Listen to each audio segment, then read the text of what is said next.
Kaya nagdaos ng debat sina Candace Owens at Andrew Wilson kahapon na pinangunahan ni Patrick Bet David para malaman kung may basehan ba si Candace sa alinman sa mga nakakabaliw niyang conspiracy theory tungkol kay Charlie Cope. At kapag sinabi kong isa ito sa pinakamasamang event na kailanman kong nakover. At dahil naglalagablab ang internet sa tanong kung sino ang nanalo sa debat na ito, hindi ko talaga maintindihan kung paano pa rin may mga taong sobrang tanga na nahuhulog pa rin sa bitag ni Candace.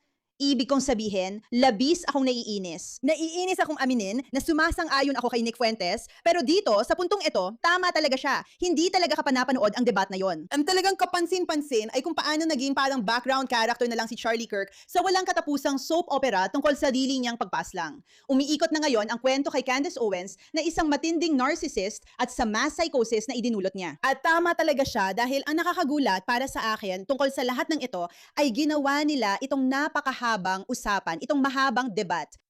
Masakit panoorin, sa totoo lang. Ang katotohanang milyon-milyong tao ang talagang nakinig dito ay nakakabigla pala sa akin kung gaano karami mga taong mababa ang IQ. At gusto ko lang sabihin, sa tingin ko, si Andrew Wilson ay isang masamang tao. Gaya rin ni Candace. Sa palagay ko, pareho silang hindi dapat pinakikinggan ng kahit sino. Pero si Andrew Wilson ay isang napakahusay na debater. At dumating siya na may isang punto lang at yun lang ang layunin niya na patunayan na si Candace ay walang kahit anong ebidensya sa kanyang kwento, isang bagay na alam naman nating lahat. Ngayon, para sa konteksto ng debat na ito, ilang linggo ang inabot bago nila na-organisa ito, ilang linggo rin bago nila napagdesisyunan kung sino ang magmo-moderate, kung si Joe Rogan ba, Temple, Pool, at BP. Tinanong si Michael Knowles pero tinanggihan niya ito. At dandang libong dolyar ang nakataya dito, ibig sabihin pareho silang binayaran ng napakalaking halaga. Si Andrew Wilson pa nga ang nag-organisa ng fundraising para pundohan ang buong bagay na ito. Kaya kumita sila ng daan-daang libong dolyar, dagdag pa ang lahat ng mga patalastas at kita na papasok mula sa mga manonood ng kalukuhang kaganapan na ito. Muli, pinapatunayan lang na hindi ito isang bagay na ginawa ng may mabuting hangarin. Pero ang talagang hindi ko makapaniwala ay noong nagdesisyon ang internet na alam na natin na natalo si Andrew Wilson sa debate na ito. At ipinapakita lang nito kung gaano hindi kayang mag-isip ng mga tao para sa sarili nila. Sige. Lahat ito ay dokumentado. Kalat na sa buong internet ang mga eksenang yon. Imposibleng panoorin. Talagang nakakasuka. At gusto ko lang ipaalala sa inyo ang konteksto nito mula sa pananaw ko. Tulad ng isinulat ni Osman Gold dito, si Candace Owens ay isang tanga. At tanga rin ang sinumang sineseryoso siya. Hindi dapat kalimutan ang papel niya sa pagtulong sa maling direksyon ng kolektibong atensyon palayo sa banta ng mga teroristang kaliwa. Isang mapanirang puwersa na mas masama pa kaysa sa walang kwenta. Bakit natin ito sinimulan? Kasi para makalimutan na ng mga tao dito kung ano talaga ang punto ng debating ito. Si Andrew Wilson ay pumunta dito sa iisang dahilan lang para patunayan na walang punto ang sinasabi ni Candace. At bilang isang mahusay na debater, dahil napakagaling niya, iyon lang talagang pakay niya doon. Alam mo, hindi naman talaga siya interesado sa mga paglilitis tungkol kay Charlie Kirk. Wala siyang ganung personal na nakataya rito. Hindi siya interesado sa mga detalye ng kung ano talaga ang nangyari o hindi nangyari na siyang sinusubukan ni Candace na ipaliwanag sa kanya sa buong debat ano ba talaga ang nangyari dito. At ginagagit nila ito bilang parang aha moment. At pinapaalala lang ito sa'yo kung gaano talaga kabobo ang mga tao online. Ang tanong, hindi mo lang ba talaga parang sinusundan kung ng makikialam mabuti? ka at sasabihin mong napakarami ng ebidensya na si Tyler Robinson ay guilty, sa tingin ko dapat kaya mo sabihin, pwede mo bang sabihin Sige. sa akin kung ano? Isang Sige, kaso na gawin siya. natin ang kontra. Pwede mo talagang, oo, hindi. Ang ganda ng gotcha na to. Tanungin mo ako, patutugin mo ang mga Oo. clip nang wala sa konteksto. Oo. Ako ang Mhm. nasa hot seat. Kaya Makatarungan pakiusap, ito. sagutin mo lang ang Pangalanan tanong. mo ang lahat Kaya ng ko bang pito. pangalanan ito? Dahil sinusundan mo naman. Sige, ituloy pangalanan mo. Oo, Pangalanan mo ang ng lahat isa. pito. Masaya akong gawin yan, pero kaya mo bang magbanggit ng isa? Sa tingin ko kinasuhan siya ng pagpatay. Mali Sige, talaga yan. ayos. Banggitin mo lahat ng pito. Hindi nga niya, parang ganito to. Banggitin mo lahat ng pito. Kaya At mo sa bang tingin banggitin ko, lahat ng pito? kaya ko. Sige, gawin mo. Hindi mo kailangang itaas ang mga Kevin, daliri mo. bilangin mo sila. Sige lang. Hindi mo kailangan gamitin ang mga daliri mo. pangalan nila. Sige, Tataas sandali mo ang lang. mga daliri Isa-isa mo, mo kaya pangalan nila. Oo. Sige. Sige, bakit nga ba ito ang malaking sandali? Dahil malinaw naman. Sa isang iglap? Kayang isa-isahin ni Candace Owens ang mga pangalan nila. Sige, panurin natin ito. Ang unang sakdal ay aggravated murder dahil iyon ang may parusang kamatayan sa estado ng U. Hindi yun. Literal na hindi pagpatay. Sige. At para doon sa mga tao, hindi ko kailangan gawin ito sa isang takdang oras. Wala namang nangyayari. At para na ipaliwanag sa mga tao ang pagkakaiba at kung bakit mahalaga talaga yon. At nagpapakita na hindi naman talaga siya nagmamalasakit dito ay dahil ang aggravated murder, ito ay mas makitid ang definisyon. At dahil may Parusya. kaakibat Sige, itong himayin parusang natin ito kamatayan. sandali dahil ito ang mahalagang bahagi. Si Andrew Wilson ay hindi pa nga alam ang mga kaso laban kay Tyler Robinson. Paano niya makikipag-debate kay Candace? O, sasabihin ko sa iyo kung bakit. Dahil hindi naman sinabi ni Andrew Wilson ang layunin ng debat na ito ay patunayan kung si Tyler Robinson nga ba ang pumatay kay Charlie Cook o hindi. Dumating siya para patunayan kung paano walang basehan ang mga argumento ni Candace. Pero si Candice ay isang mapanlinlang na punyetang babae. Ibig sabihin, syempre, alam niya ang pasikot-sikot na nangyayari dahil ganun kanya nililito. Kung isa kang tao mababang IQ na naniniwalang tama si Candice, dahil alam niya ang lahat ng masalimuot na detalye tungkol sa mga kulay, oras, at mga selyo. Nalilito ka niya dahil mas kaunti ang alam mo tungkol dito. Kaya syempre, alam ni Candice Owens ang lahat ng detalye. At sa totoo lang, naniniwala talaga ako na ito ang sandali na nagpapakita na si Andrew Wilson ang nanalo sa debate. Dahil dito, handa siyang sabihin, hindi ko talaga alam ang mga detalye ng kaso habil hindi pa ito umuusad. Wala pa talaga tayong impormasyon. Ang katotohanang napakakumpiyansa mong sabihin na alam mo ang lahat ng nangyayari, yan ang problema. Ang katotohanang napakadali mong manipulahin ng mga tao gamit ang mga impormasyon at detalye sa pamamagitan ng pagpapakita na alam mo ang mga kasulok-sulukan at detalye at ilihis ang atensyon para magmukhang tungkol ito sa kung ano ang mga kaso laban kay Tyler Robinson kumpara sa kung ano ang hindi. Hindi naman talaga yon ang paksa ng debate ni Andrew Wilson mula pa sa simula. Nandun siya para patunayan kung paano ang lahat ng paratang ni Candice, lahat ng kanyang mga teorya ay walang kahit anong patunay, walang ebidensya, walang kredibilidad. Puro mga teorya lang ang lahat ng yon, mula Israel hanggang mga Pranses, hanggang dito at doon. At nagawa niya yon ng napakahusay. Pero ang nagawa na naman ni Candice ay kunin ang sandaling ito kung saan si Andrew ay parang para patunayan na sinungaling ka, hindi ko kailangang malaman ang kahit ano tungkol sa kaso. Dahil hindi naman talaga tungkol sa kaso ito. Tungkol ito sa pagka-obsessed mo sa pangyayaring ito at ginagawa mong tungkol kay Candice ang lahat Candice at wala talagang kinalaman sa pagtatanggol sa danggal ni Sarly at pakikipaglaban kay Wolf para sa pinaniniwalaan ni Sarly. At yan ang problema rito. At nanindigan siya doon. Nanindigan siya doon sa buong debat. Hindi ko kailangang mag-research. Yan ang punto niya.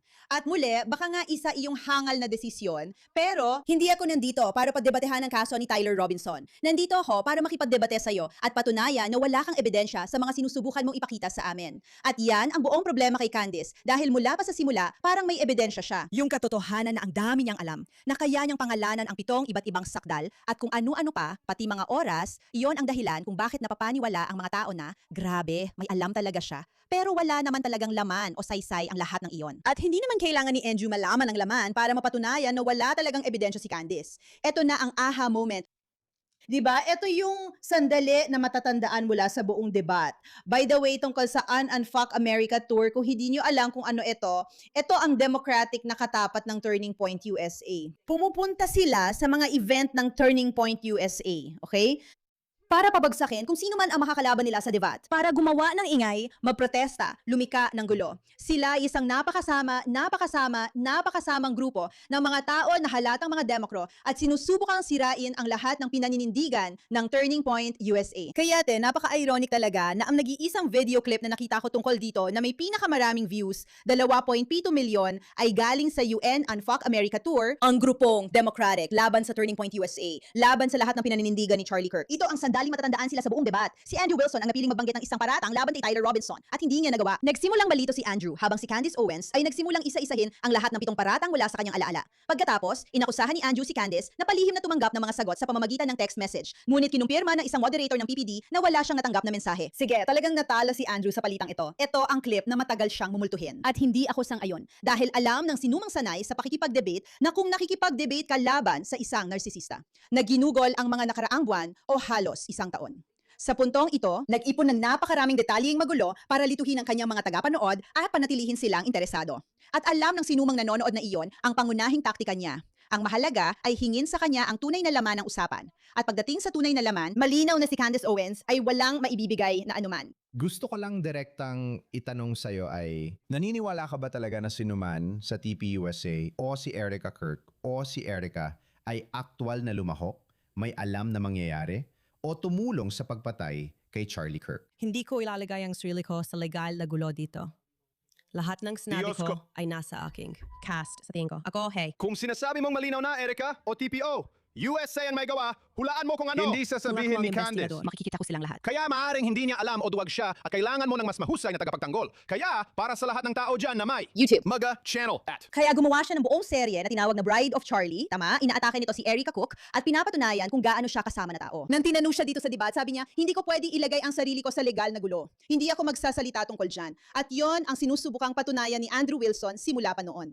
Ang katotohanan na pinanood ng internet ang debat na ito, na para talagang kumakaskas ng kuko, gaya ng sinabi ko, hindi hindi ko talaga gusto si Andrew, mas lalo ko pang hindi gusto si Candice. Sa tingin ko, pareho silang kakilakilabot. Pero ang punto dito ay hindi niya kayang patunayan ang alinman sa mga paratang laban sa kanya. Tama? Grabe talaga. Ibig ko sabihin, pakinggan mo to. Candice Owens, 13,900 at 47 salita. Andrew Wilson, 5,000 salita. Si Candice Owens ang nagsalita ng halos 1 oras at 45 minuto. At si Andrew Wilson naman ay halos 59 na minuto lang. Ipinagtatanggol ni Andrew Wilson ang pahayag niya. Si Candice Owens naman, wala siyang ebidensyang maipagtatanggol sa mga pahayag niya. Binabawi ang mga sinabi at tumatangging sumagot. Sinasabi niyang hindi niya kayang sagutin ang mga bagay. At patuloy pa rin pinagdedebatehan ng mga tao. Ang isa ko pang tanong ay tungkol sa resibo ng steakhouse.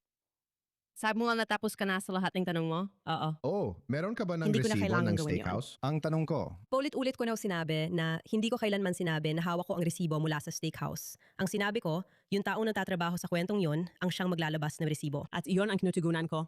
Pagkatapos, ilabas niya ang resibo. May mga bahagi siyang tinakpan doon. Sabi ko, abangan ninyo. Siya ang nagtatrabaho sa kwentong iyon. sige, Hindi ko kailanman. kumpirmadong nandoon si Robinson sa steakhouse na yon. Kita mo, ayan na naman. Ang ginagawa lang ni Andrew Wilson ay subukang patunayan na walang laman ang mga punto niya. Yun talaga ang dahilan kung bakit siya pumunta sa debat. Hindi para mahuli siya sa mali or patunayan kung si Tyler Robinson niya ba or hindi na siyang malaking pagkakamali ng mga tao.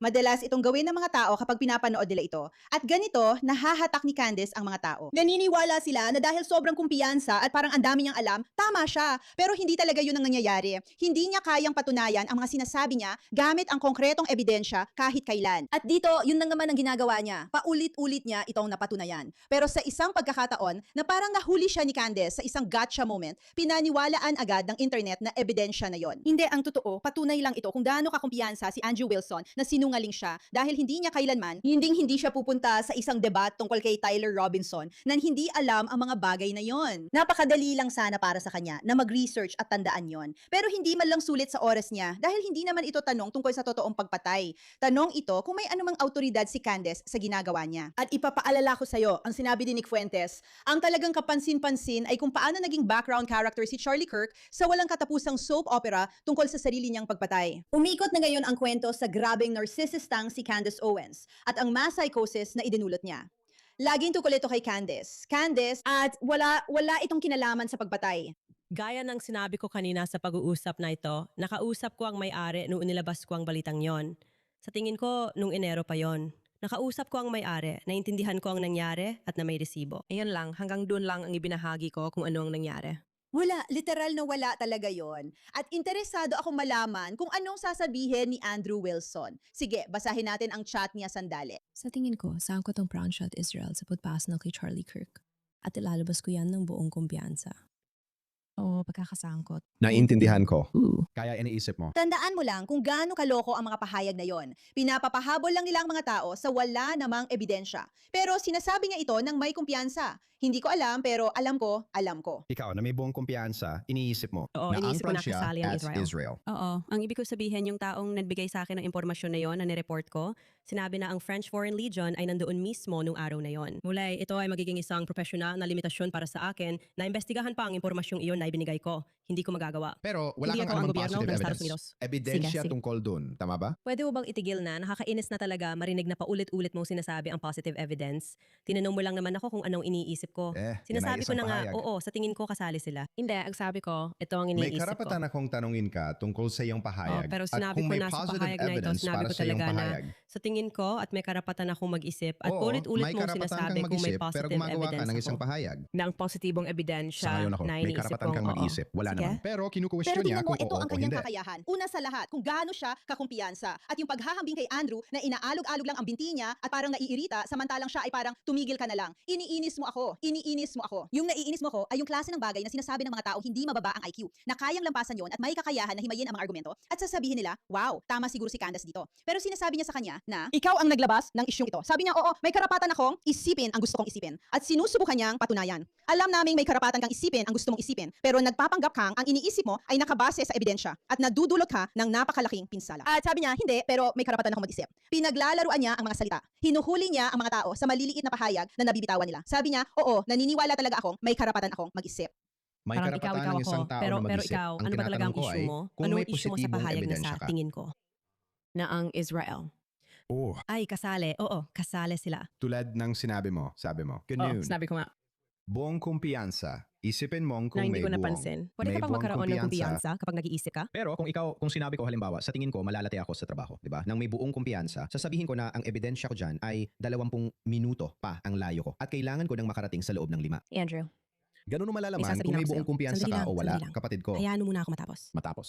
Hayaan mo muna akong matapos. Kung sakaling sinabi ko na may buong kumpiyansa akong malilate ako sa trabaho, sasabihin ko na ang ebidensya ko ay ang trabaho ay 20 minuto ang layo, tama? At kailangan kong makarating doon sa loob ng 5 minuto. Kaya may buong kumpiyansa ako, kaya ako iniisip yon. Kaya ang tanong ko, kung iniisip mong sangkot ang Israel at Pransya sa pagpasa lang kay Charlie Kirk at sinasabi mong may buong kumpiyansa ka, ang hinihingi ko lang ay ang ebidensya. O kahit papaano, ipaliwanag mo sa akin ang takbo ng isip Sa totoo kung lang, bakit hindi mo ko naman naisip kailangang yun na ipaliwanag may sa'yo kung ebidensya. bakit ko iniisip yon. Pwede rin naman, pwede kitang bigyan ng isang bagay na sigurado ako. Sigurado akong alam mong natalo ka na sa laman ng debate na to at ngayon lumilipat ka na sa mga bagay na sinabi ko na iniisip ko na pwede ko namang gawin.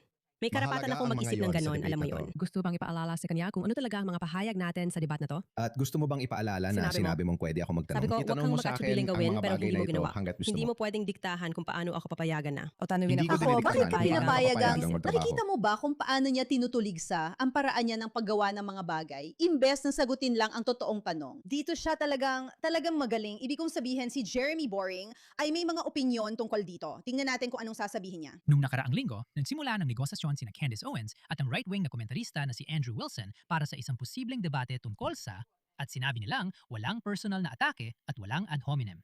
Kung may gumawa nito, sabi ni Wilson, talo na agad ang taong iyon, ipapatupad ng moderator. Ang sagot ni Candace ay nagpapakita ng kanyang ugali. Sabi niya, tigilan mo ang pagiging marupok. Ang publiko ang magpapasya kung sino ang panalo at talo at hindi mo sila pwedeng diktahan sa kanilang paghusga gamit ang kung ano-anong maliliit na patakaran. Sa madaling salita, hindi na kailangan ng mga objetibong pamantayan na sumusunod sa mga klasikong tuntunin ng debat. Ang mga insulto at ad hominem ay pinapayagan at ang puntos ay hindi binabantayan ng patas na moderator, kundi ng publiko, ng masa. Ito ang dahilan kung bakit ayaw ni Candace sa mga kontrata at sa korte. Sa totoo lang. At ito rin ang dahilan kung bakit doon lang siya tunay na matatalo. Sa katunayan, ang buong layunin ng mga kontrata at korte ay para talunin ang mga tulad ni Candace Owens at ang third world na pag-iisip na kanilang isinasulong. Tama, Nung ang nakaraang paniniwala na hindi na kailangan ng kahit anong uri ng pwedeng magkapersonalan, pwede nating gawin ang gusto natin, ang publiko ang magpapasya. Ang mga hangal na tao at mga tagasunod na sumuporta kay Candace sa buong pangyayaring ito, talagang nakakagulat. Wala talagang sapat na self-awareness si Candace Owens para maintindihan ang nangyayari. Pero expert level na panunukso ito mula kay Andrew Wilson. Akala ko mahahalata na niya ngayon mula noong debat kahapon, pero mukhang hindi pa rin. Sige, lumalabas na mas handang makipagtulungan ang mga tao kung hindi mo sila inaakusahan ng walang ebidensya sa loob ng ilang buwan nakasali sila sa isang French-Israel murder plot. Ipinakita mo ba talaga ang aktual na text message sa show mo gaya ng ipinangako mo? Nag-premiere ka ng isang hindi pa nakikitang text message mula kay Charlie. Pero napansin namin na hindi pa rin ito na ipapakita. Kakaibang paraan ng pag-premiere pero lahat kami ay sabik na makita ito. Abangan. Sabi ni Andrew, ilalabas niya ang text sa show. Mananatili kami nakaabang. Ginagawa lang niya ang parehong bagay na ginagawa ni Candace araw-araw sa loob ng 11 buwan. Kapag sinisita siya ni Candace, inilalantad lang niya ang sarili niya bilang isang mapagkunwari. Tama ba? Kaya sinusubukan ni Andrew na ibalik ang mga bagay na ito kay Candace. Malaking bahagi ito ng nangyayari sa debate. Hiningi niya ang ebidensya. Sabi niya, hindi ko maipapakita ngayon. Ipapakita ko mamaya. Panurin niyo lang ang show ko. Ang daming clips mula sa debat na ito na hindi na natin papanuurin at re-repasuhin dahil sa totoo lang, sila lang. Ang dami talagang ebidensya para paulit-ulit na patunayan ang sobrang mapanlin lang na mga taktika ni Candace at ang pagsubok niyang makuha ang gusto niya. Pero dito, ginagagawa niya ulit ang eksaktong bagay na palagi niyang ginagawa. At iniisip niyang ito ay isang ha-moment. Si Candace ito, di ba? Sinasabi niya na hindi mo pwedeng atakihin ang isang tao dahil siya ay isang balo. Tapos siya mismo ang umaatake kay Erica at sinasabi niya ilabas ang totoong mga text message bilang ebidensya. At si Andrew Wilson ay muli na namang nangungutya sa atin. Abangan ninyo dahil ito talaga ang ginagawa niya. At gaya ng sinabi ng lalaking ito dito, Brent, isipin mo kung umamin si Ben Shapiro na pinatay niya si Charlie Kirk, iniwan niya ang kanyang rifle malapit sa pinangyarihan ng krimen, may DNA sa rifle, may DNA din sa distornillador sa bubong. Nakita ang kotse niya sa campus at sumuko siya sa pulis. Sabi ng mga abogado ni Ben, tinamaan niya ang target. Sabi ng partner ng asawa ni Ben, hindi ginawa ni Ben yon. Isipin mo kung lahat ng ebidensyang iyon at marami pa ay nakatambak laban kay Ben Shapiro. Sasabihin ba ni Ben, sasabihin ba ni Candace, hindi, inosente si Ben Shapiro. Walang posibilidad na pinatay niya si Charlie dahil yan ang ginagawa niya kay Tyler Robinson. Hindi ko alam. Siguro mga 85% Candace? 0%. Zero para sa akin. Sa nakita natin based sa ebidensya, 0% talaga ang tingin ko. Sinabi niya na 0% ang posibilidad na si Tyler Robinson ang gumawa nito base sa ebidensya nakita niya. Ganun siya kasigurado. Yan ang ginagawa niya. Ganito maglaro ang isang narsisista. Bumbuo ang kumpiyansa ko. Handa akong ipaglaban yan hanggang dulo. At ang kumpiyansang yan ay napakahirap talunin sa debate. Kaya sa maraming paraan, kung titingnan mo ito mula sa tanong kung sino ang may intellectual na kalamaman dito, syempre, si Andrew Wilson ang meron. Paulit-ulit niyang napatunayan kung gaano ka manipulative si Candace Owens. Pero napatunayan ba ni Candace Owens na siya ang hindi matatalong manipulative na tao na kayang paikutin kahit sinong tao na hindi nag-iisip at mapaniwala sa kanyang mga kasinungalingan? Oo, napatunayan niya. Delikado siya at problema siya. At ang katotohanan ginawa niyang tungkol sa kanya at sa kanyang investigasyon, ang buong kaso ng pagpatay kay Charlie Kirk ay nakakahiya. Pero higit pa sa kahihiyan tungkol kay Candace, at higit pa kung debate man kung sina Eric, Andrew o Candace talaga ang nanalo, ito ay tungkol sa kung paano tayo bilang isang lipunan ay natatalo. Na milyon-milyong at milyon-milyong tao ang nanonood nito, dinidibate ito, pinag-uusapan ito. Sa halip na talagang pag-usapan kung ano ang ipinaglaban ni Charlie Kirk, ang kanyang mga paniniwala, ang kanyang librong Keeping the Sabbath, ang kagustuhan niyang magpakasal ng bata ang mga tao at bumuo ng pamilya at ipaglaban ang kanilang bansa at lipunan. Meron kang isang tulad ni Candace na nagnakaw ng atensyon sa usapan. Mula dahil sa mga taong mababa ang IQ, ang mga tao na sumunod sa kanya. Pero sila ang mga taong talo. Ang mga talo ay tayo masyadong nahumaling sa kwentong ito sa halip na magpuhos sa pagbuo ng mundong gugustuhin sana ni Charlie. At sa totoo lang, nakakalungkot ito. Sa anumang kaso, salamat sa inyong atensyon sa bagay na ito.